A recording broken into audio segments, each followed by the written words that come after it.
군대 얘기 잠깐 하겠습니다. 대한민국 남자들은 모였다 하면 군대 얘기하니까 좀 이해해 주시기 바랍니다. 저도 남자니까요. 군대에 가면 경례구호라고 하는 것이 있습니다. 상관이나 다른 사람들에게 이렇게 경례할 때 힘차게 외쳐야 되는 구호가 있어요. 그런데 이 부대마다 경례 구호가 다 다릅니다. 예를 들어서 제가 군목으로 있었던 부대 중에 28사단은 전방에 있는 사단인데요, 부대 이름이 태풍부대입니다. 그러면 경례할 때 뭐라 그러겠어요? 태풍 이렇게 합니다. 자세 나옵니까? 제대한 지가 오래돼서 잘 안 나올 것 같아요. 또 제가 있던 부대 중에 야전수송단이라고 하는 군대에서 운전병 양성하는 그런 부대가 있는데 경례구호가 뭘까요? 안전. 좀 지금 생각해도 좀 어색해요. 안전. 해군과 해병대는 필승이라고 하는 구호로 통일이 되었다고 들었습니다. 그런데 육군 부대 중에서 단연 가장 많이 외치는 경례 구호가 무엇일까요? 어떻게 하셨어요? 여성분들이 어떻게 하실까요? 오늘 설교 제목이잖아요, 그죠? 충성, 충성. 당연히 나라에 충성하자는 의미죠. 그렇습니다. 그만큼 군인에게 가장 귀한 덕목은 충성이라는 뜻입니다. 군인은 충성해야 하지요. 충성 빼면 군인은 존재 의미가 없는 것입니다. 우리나라도 군인으로서 나라에 충성을 하고 또 공로를 세우면 훈장을 받습니다. 이 훈장을 무공훈장이라고 부르는데요, 5가지 등급이 있어요. 대한민국 무공훈장은 태극 무공훈장이 제일 높아요. 그 다음에 을지 무공훈장, 충무 무공훈장, 화랑 무공훈장, 인원 무공훈장 5개가 있는데, 이름 들어보면 아시겠지만 이 중에 을지 무공훈장이라고 하는 훈장은 누구 이름을 딴 것일까요? 을지문덕 장군이에요. 다 아시죠? 그런데 충무 무공훈장이라는 이름은 누구 이름을 딴 것일까요? 그렇죠. 충무공 이순신 장군. 다 아시네요. 임진왜란 때 풍전등화 같은 나라를 구했던 이순신 장군에게 임금이 특별히 줬던 호칭인데 시호라고 부릅니다. 임금이 내려준 충무공. 무예를 통해서 또 싸움을 잘하는 장군으로서 큰 충성을 했다. 그만큼 이순신 장군의 충성을 높이 사서 시호를 내렸는데, 오늘날도 얼마나 세월이 지났습니까마는 충무공 그러면 우리가 다 그 시호를 기억할 정도로 큰 영광의 이름입니다. 마찬가지로 우리도 하나님께 충성하면 하나님께서는 우리에게 반드시 훈장, 아니 훈장과는 비교할 수도 없는 커다란 상급을 주시는 줄로 여러분 모두가 믿으시기를 바랍니다. 오늘 우리가 읽은 본문 말씀은 잠언 25장 13절 말씀이에요. 방금 말씀드렸죠? 충성, 이 충성, 이거에 대한 말씀을 같이 나눌 텐데, 충성이 뭔지를 어떻게 설명하고 있는지를 우리 한번 같이 읽어보도록 하겠습니다. 13절 시작. 충성된 사자는 그를 보낸 이에게 마치 추수하는 날의 얼음 냉수 같아서 능히 그 주인의 마음을 시원케 하느니라. 엊그제 뉴스를 보니까 올여름도 6월이면 벌써 장마가 오고 유난히 길고 무더울 것이다. 작년에 얼마나 길고 더웠어요. 그래서 저는 더위를 좀 많이 타기 때문에 벌써부터 걱정이 됩니다. 근데 요즘은 그나마 에어컨도 있고 선풍기도 있고 냉장고라도 있으니까 좀 낫죠. 그 옛날엔 도대체 이 무더운 여름을 어떻게 보냈을까 참 궁금합니다. 기껏해야 여름에 삼베옷을 입든지 부채나 죽부인 이 정도만 있었겠죠. 자, 그러면 얼음은 있었을까요? 물론 겨울에 얼음이 있죠. 그러나 겨울을 제외하고는 얼음은 당연히 없습니다. 그런데 작년에 제가 한번 언급한 적이 설교 때 있습니다만은 경주에 가보니까 월성이라고 하는 터에 석빙고라고 하는 것이 있더군요. 이게 보물제 66호인데 이 경주에 있으니까 신라시대 유물인 줄 아는 분이 굉장히 많습니다. 그런데 그건 아니고 조선시대 유물입니다. 이 돌로 지어진 구조물은 지하로 들어가 있어서 아주 서늘합니다. 그래서 겨울에 얼음을 캐다가 여기다 저장했다가 여름에 꺼내 먹었다라고 하죠. 물론 왕이나 높은 귀족들이나 누릴 수 있는 특별한 호사였을 겁니다. 자, 오늘 본문인 잠언 25장 13절은 충성된 사자는 그를 보낸 이 왕이죠. 왕이 보낸 사자에게는 뭐와 같다고 말씀하고 있어요? 마치 추수하는 날의 얼음 냉수와 같다. 그래서 그 주인의 마음을 시원하게 해준다. 이렇게 말씀했어요. 우리나라의 추수는 가을에 합니다만 이스라엘 추수는 5, 6월 가장 더울 때 합니다. 그런데 그때 왕궁에서는 임금님만 누릴 수 있는 특별한 호사가 있었어요. 이 얼음 냉수라고 하는 것인데, 우리가 얼음 냉수 그러면 사진에 나온 것처럼 냉장고에서 얼음 꺼내가지고 물 부었다 이렇게 생각하는데 그거 아니고요. 그런 건 없었고, 이스라엘의 가장 높은 지역이 어디냐? 저 레바논 쪽에 가면은 헬몬산이라고 하는, 헐몬산이라고도 성경에 나와 있지만 제일 높은 고산지대가 있고, 거기 꼭대기에는 1년 365일 눈이 녹지 않는 만년설지대가 있습니다. 거기서 눈을 가져와서 만든, 요즘으로 치면 슬러시 같은 음료를 뜻한다고 합니다. 어떻게 보존했는지 모르겠지만 헬몬산에서 눈을 가지고 옵니다. 그래서 그 눈에다가 포도주나 음료를 타서 마시는 거죠. 왕이나 누릴 수 있었던 엄청난 호사입니다. 그런데 충성된 사신, 즉 왕이 보냈던 심부름꾼이나 메신저 중에서 충성을 다하는 그 종은 마치 그를 보낸 주인인 왕에게 이 얼음 음료처럼 시원한 존재다. 무더위 속에서도 그 속을 시원하게 만들어주는 존재라고 말씀하고 있는 겁니다. 그렇습니다. 곰곰이 생각해 보니 세상에는 두 가지 종류의 사람이 있는 것 같아요. 하나는 누구냐? 만나면 속이 시원해지는 사람이 있습니다. 뭐 나한테 해주는 것도 없지만 그 만나면 좋고 만나면 속이 시원한 사람이 있어요. 그러나 반대로 어떤 사람이 있을까요? 만나면 열불나게 만드는 사람이 있습니다. 답답하고 열이 막 올라옵니다. 이런 얘기를 들으면 우리는 보통 어떤 다른 사람의 얼굴을 떠올린다고 하죠. 그 사람 얘기 같은데. 이건 제가 하는 얘기가 아니고 성도님들 하는 얘기 제가 그대로 옮깁니다. 열불나게 하는 사람 하니까 떠오르는 사람이 있어요. 우리 남편이요, 우리 마누라요, 자식이요, 직장 상사요, 아니면 우리 교회에서 유독이도 나를 힘들고 답답하게 만드는 사람이요. 그렇게 얘기를 많이 합니다. 하지만 우리는 이 말씀 앞에서 내 자신이 서서 반대로 생각을 해봐야 됩니다. 나는 저 사람이 아니에요. 나는 다른 사람에게 어떤 존재인가? 나는 다른 사람을 시원하게 만들어주는 사람인가? 아니면 반대로 속 터지게 하고 열불나게 만드는 사람인가? 그런데 남에게 내가 어떤 존재이냐도 중요하지만 그보다 훨씬 중요한 것, 그것은 바로 나는 우리 주님께, 나의 영원한 주인이신 나의 주님께 어떤 존재인가 하는 것이죠. 나는 주님의 속을 정말 시원하게 해드리는 그런 충성된 종인가? 야, 내가 너 때문에 속이 시원하다. 아니면 우리 주님의 마음을 애타게 하고 속타게 하고 답답하게 만드는 존재인가? 저도 목회하면서 보면은 성도들을 차별하는 건 절대 아니지만은 어떤 분을 만나면 참 그렇게 좋아요. 마음이 편안하고 속이 다 시원한 분이 있어요. 그런데 참 저를 애타게 하는 분도 계십니다. 이를테면 저분은 교회 오래 다니셨는데 분명히 예수를 잘 믿을 수 있는 분인데 오래 시간이 흘러도 믿음이 답답하고 진보하지 않고 하는 걸 보면은 좀 애가 타요. 목사로서. 주님 앞에도 그런 사람들이 있다는 거죠. 이렇게 성경은 충성을 가장 소중하고 귀한 덕목으로 여기기 때문에 충성된 자에게는 반드시 상급을 주신다.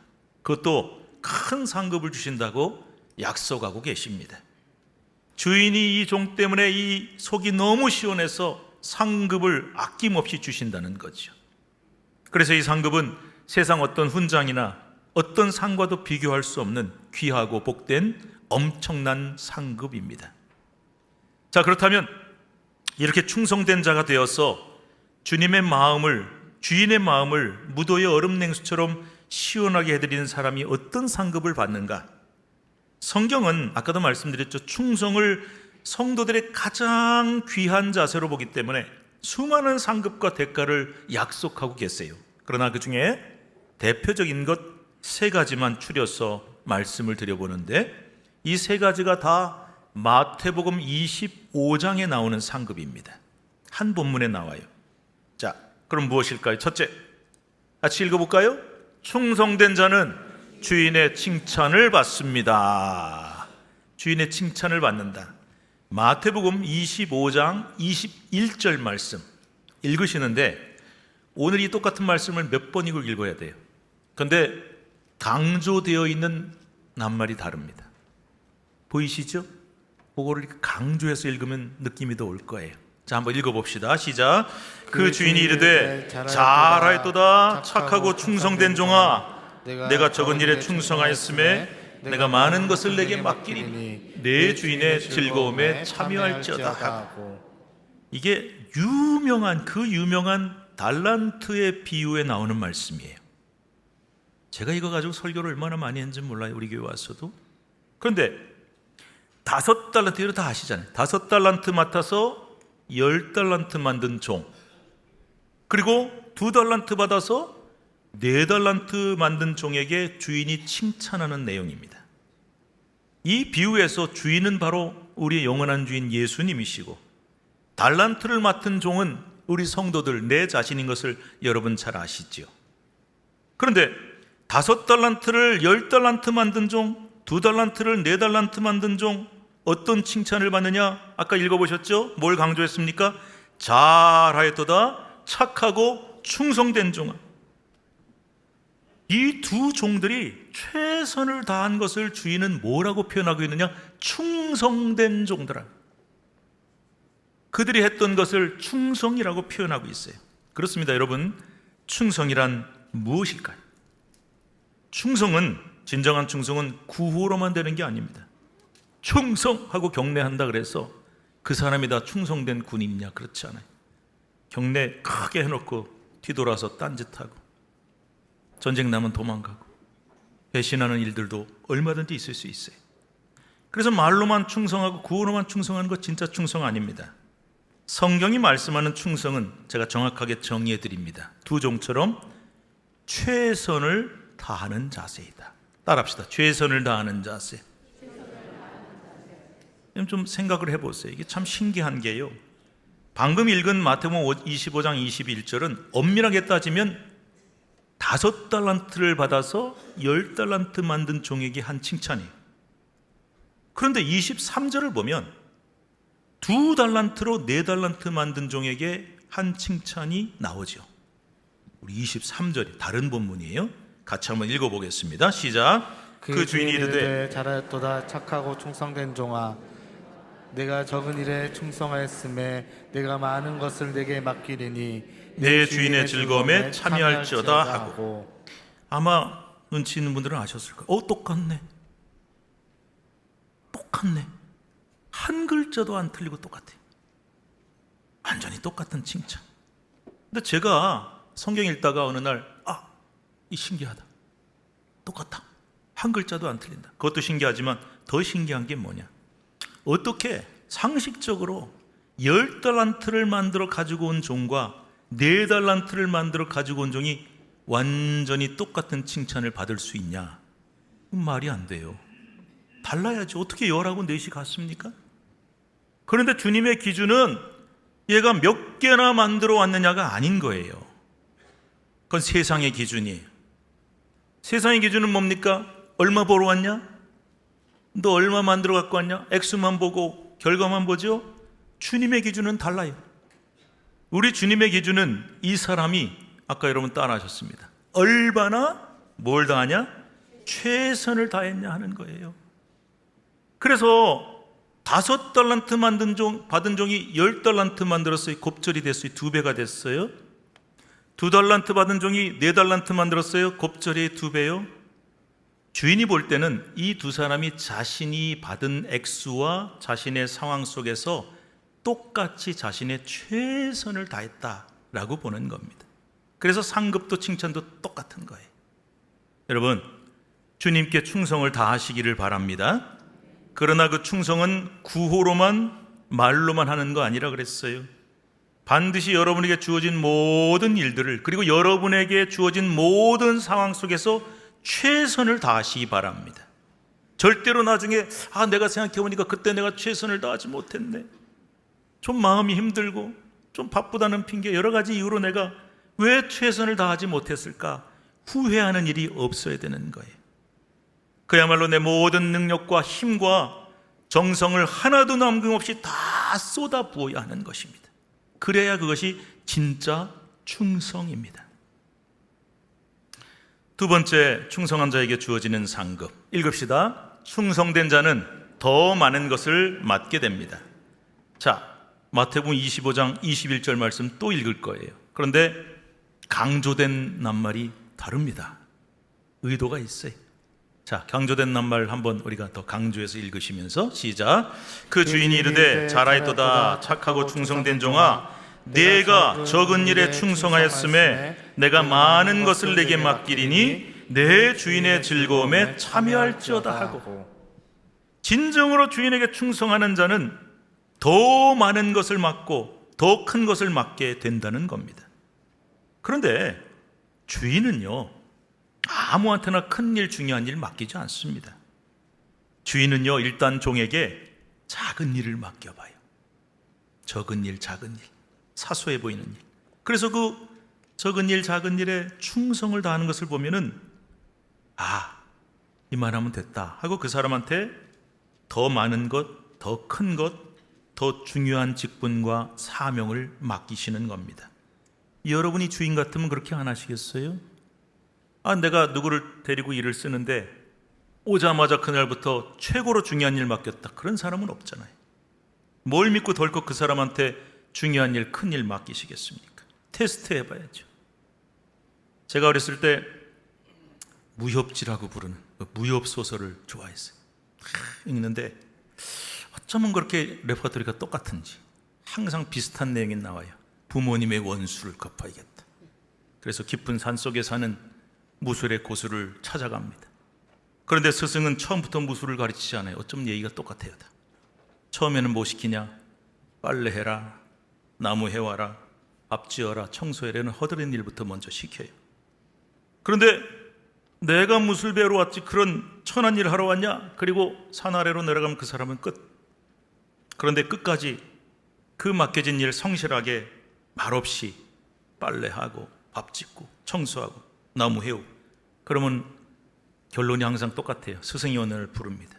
자, 이제 준비가 됐으니까 무술을 가르쳐 주겠다. 그때는 그게 재미있었는데 지금 생각해보면 세상 모든 일의 이치가 똑같습니다. 따라서 이 달란트 비유처럼 주님은 우리에게 무턱대고 중요한 일, 큰 일 맡기시는 게 아니에요. 우리가요, 회사도 그렇지만 교회에서도 교육자 직원 뽑을 때 이 종이로 된 이력서를 봅니다. 이력서에는 뭐가 쓰여 있습니까? 이 사람 공부 얼마나 했나? 자격증 뭘 땄나? 어떤 경험을 갖고 있는가? 이력서에 써 있는 그것, 세상은 그것밖에 볼 수가 없지만 이력서에 모든 게 다 쓰여져 있습니까, 여러분? 이력서 보면 그 사람을 다 알 수 있습니까? 그거 아니에요. 주님은 뭘 보시느냐? 이런 세상적인 조건이 아니에요. 이 사람이 얼마나 충성하는가? 아까 제가 충성이 뭐라 그랬죠? 얼마나 최선을 다하는가? 이걸 보신다 그랬죠. 그런데 여기다 조건 하나를 더 붙여봅시다. 한 가지 낱말을 더 붙여봅시다. 얼마나 적은 일에 최선을 다하는가? 그것을 보시고 장차 그에게 더 중요한 일, 더 큰 일, 더 많은 일을 맡기실 뿐만 아니라 그에게 더 중요한 사명과 더 중요한 직분을 맡기신다는 것입니다. 누가복음 16장 10절에 중요한 말씀이 나와요. 읽읍시다. 지극히 작은 것에 충성된 자는 큰 것에도 충성되고 지극히 작은 것에 불의한 자는 큰 것에도 불의하니라. 이게 원리예요. 작은 일을 시켰는데 열심히 성실하게 충성하는 사람은 큰 거 맡겨도 똑같이 충성한다. 그러나 지극히 작은 것이라고 우습게 보고 게을리하고 최선을 다하지 않는 자는 나중에 큰 것을 맡겨도 똑같은 자세로 임한다는 거예요. 오늘부터 우리는 이미 광고를 오래 했습니다만 10분의 안수집사 권사를 뽑는 선거를 하려고 합니다. 교회 직분들 중에 우리 교단 헌법에는요, 뭐 교역자도 물론 그렇지만 성도들 중에는 장로, 안수집사, 권사를 이런 명칭으로 호칭합니다. 항존직. 들어보셨죠? 오늘 항존직 뽑는 선거를 하는 겁니다. 항존직이 뭐냐? 매년 임명해야 되는 임식직과는 다른 거예요. 임시직이 아니고 한 번 임명하고 한 번 임직하면 은퇴할 때까지 계속해서 항상 존재하는 직분이다라는 뜻으로 항존직이라고 부르는 겁니다. 이제 아셨죠? 그런데 똑같은 의미입니다마는 다른 말로 이 장로, 안수집사, 권사를 중직자라고 부르기도 합니다. 한자를 한번 보세요. 이게 무슨 뜻일까요? 무거울 중자입니다. 무거운 직분을 맡은 자라는 뜻을 갖고 있어요. 남들보다 무거워요. 그렇습니다. 주님은 저와 여러분은 언제부터 보고 계신지 아세요? 처음 예수 믿어서 교회 나온 초신자 때부터, 성도일 때, 서리 집사일 때, 그때부터 여러분을 지켜보고 계신 거예요. 그러다가 이 사람이 초신자 처음 교회 나왔는데도 정말 열심히 신앙생활을 하는구나, 성도로서도 충성하고 서리 집사로서도 자신의 직분에 최선을 다하면 이제는 그에게 중직, 뭐라 그랬어요? 더 무겁고 중요한 직분을 맡기시는 겁니다. 간혹 저에게 이런 말씀을 하는 분이 계셨어요. 목사님, 요즘 참 제가 힘듭니다. 아니, 뭐가 힘드세요? 교회에서 점점 더 많은 일을 저한테 맡겨서 좀 힘이 들어요. 이렇게 말씀하는 분들이 계십니다.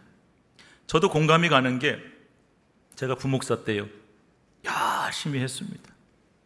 열심히 했어요. 그랬더니 담임 목사님이 자꾸 일을 맡겨요. 저는 교구 맡으러 갔는데 고등부도 맡아봐라, 교회 지도 만들어봐라, 자꾸 일이 저한테 맡겨지니까 힘이 들더라고요. 그래서 제가 그 공감이 가요. 그래서 제가 그분을 보면은 무슨 말인지 알겠습니다. 그래서 제가 이렇게 대답을 합니다. 그래요? 힘드세요? 일이 많이 맡겨져서? 그건요, 너무 일을 잘해서 그래요. 그러니까 대충 하세요. 대충 하세요. 제 말이 농담처럼 들리십니까? 아니에요, 진짜예요. 대충 하면 일 안 맡깁니다. 여러분 같으면 일 대충 하는 사람한테 일을 더 맡기시겠어요? 슬슬 대충 게으르게 하는 사람한테 더 중요한 일을 맡깁니까? 그러니까 그 사람한테 자꾸 일이 몰리고 더 많은 일을 맡긴다는 것은 그만큼 그분이 일을 잘하고 열심히 한다는 증거예요. 그래서 그게 축복인 것입니다. 그러니까 너무 일이 많아서 힘들고 부담되시면 대충 하시면 됩니다. 그런데 그렇게까지 해서 내가 일을 좀 덜 맡고 부담을 줄이면 그게 과연 축복일까요? 최근에 들은 얘기입니다. 어떤 목사님에게 직접 들었는데 좀 충격이 됐습니다. 그 교회 저희처럼 황전직을 뽑는 선거를 했다고 합니다. 그런데 장로님으로 피택된 분이 피택되고 다음 주에 찾아와서 목사님에게 이렇게 얘기하더랍니다. 목사님, 저는요, 장로직이 너무 부담스럽습니다. 그래서 저는 정중히 사양하겠습니다. 어찌 보면 되게 겸손한 것 같이 보이죠? 네, 물론 이분 말이 맞아요. 부담되죠. 장로 되고 안수집사 되고 권사 되면 더 무겁고 부담됩니다. 틀림없습니다. 하지만 성경을 보면 이 무거움이, 이 부담이 결코 세상에서 말하는 부담이 아닙니다. 그것은 주님이 작은 일에 충성한 자에게 주시는 축복입니다. 부담이 아니고 축복이라는 거예요. 그러나 이 거룩한 부담, 아니 축복을 무겁다고 부담스럽다고 안 지겠다고 하는 것은 바른 신앙 자세가 아닙니다. 그러니 현재 항존직, 즉 중직자이신 분들뿐 아니라 이번에 뽑히게 될 안수집사 권사님들, 이 거룩한 부담을 축복으로 여기시고 더 무거운 마음으로, 더 내 책임이 엄중하구나, 내 사명이 더 크구나 하는 마음으로 잘 감당하시기를 바랍니다. 이게 바로 충성입니다. 마지막 세 번째, 충성하는 자에게 주어지는 상급. 읽읍시다. 충성된 자는 주인의 즐거움에 참여하게 됩니다. 마태복음 25장 21절 또 읽습니다. 그런데 강조하는 낱말이 다릅니다. 읽읍시다. 그 주인이 이르되 잘하였도다 착하고 충성된 종아, 내가 적은 일에 충성하였음에 내가 많은 것을 내게 맡기리니 내 주인의 즐거움에 참여할지어다 하고, 진정으로 충성을 다하는 자, 앞서 말씀드렸죠. 충성이 뭐라 그랬어요? 성경이 말씀한 충성이 최선을 다하는 자, 특별히 적은 일, 작아 보이는 일에도 최선을 다하는 자에게 어떤 상급을 주시는가? 주인의 즐거움에 함께 동참할 수 있는 상급을 주신다. 그러니까 진짜 충성하는 자에게는 아까 어떤 상이 있었어요. 큰 칭찬해 줍니다. 잘하였도다 착하고 충성된 종아. 그리고 내가 더 크고 중요한 일, 더 많은 일을 내게 맡기겠다 뿐만 아니라 보너스를 주신다는 거예요. 제가 신학교 시절에 라틴어를 공부했더니 배워보니까 이 보너스가 라틴어 보누스라는 말에서 나왔더군요. 보누스 뜻이 뭐냐? 굿, 좋다라는 뜻이. 보너스 받으면 기분 좋잖아요. 우리 주님께서 주시는 보너스는 무엇일까요? 바로 주인의 즐거움에 함께 동참할 수 있는 특권을 주신다. 여기서 주인의 즐거움이란 말은 뭔 뜻이냐? 주님이 받으실 영광을 뜻하는 거예요. 진정으로 충성하는 자에게는 주님의 영광을 함께 받고 그 영광에 동참할 특권을 주신다. 세상에 어떤 훈장이나 어떤 상이 이보다 귀할 수 있겠습니까? 그러므로 여러분 모두는 이 놀랍고 귀한 상급, 주님의 영광에 함께 참여하는 상급을 바라보면서 오늘도 최선을 다하시기를 간절히 바랍니다. 사랑하는 여러분, 그리고 이번에 뽑히게 될 무고올 중직자 여러분, 하나님이 가장 기뻐하시는 것은 뭐라 그랬습니까? 충성이죠. 네, 반드시 기억하십시오. 그리고 충성은 충성인데 오늘 우리가 설교 후에 부르게 될 찬송가가 333장이에요. 충성하라 죽도록. 이런 후렴이죠. 충성하라 죽도록, 충성하라 주님께. 마지막에 충성하라 죽도록, 충성하라 언제까지요? 끝까지. 이 가사처럼 우리는 영원한 우리의 주님이신 주인이신 주님을 위해, 교회를 위해 충성을 다해야 되고, 우리의 주인이신 주님께서 기뻐하시고 인정하시는 신앙생활을 언제까지 해야 되느냐? 끝까지. 그리고 변함없이. 이게 충성의 관건이에요. 충성은 왔다 갔다 하면 안 됩니다. 언제는 내가 사정이 있고 상황이 있어서 좀 게을리하고 나태해지면 안 되고, 배반했다 다시 돌아오고 이런 식으로 하는 거 아니에요. 충성을 끝까지 변함없이 주님 앞에 드리는 여러분 되시기를 축복합니다. 주님의 몸된 교회와 복음을 위해 이 찬송 가사처럼 죽기까지 충성하시고 끝까지 최선을 다하시기를 축복합니다. 이야기 하나 해드리고 오늘 설교를 마치려고 합니다. 별로 좋은 얘기는 아니에요. 우리가 가지고 있는 이 찬송가, 여러분 꽤 오래전에 이 찬송가 바뀐 거 기억하십니까? 기억하세요? 멀쩡하게 잘 찬송가 보고 있는데 어느 날 찬송가가 바뀌었대요.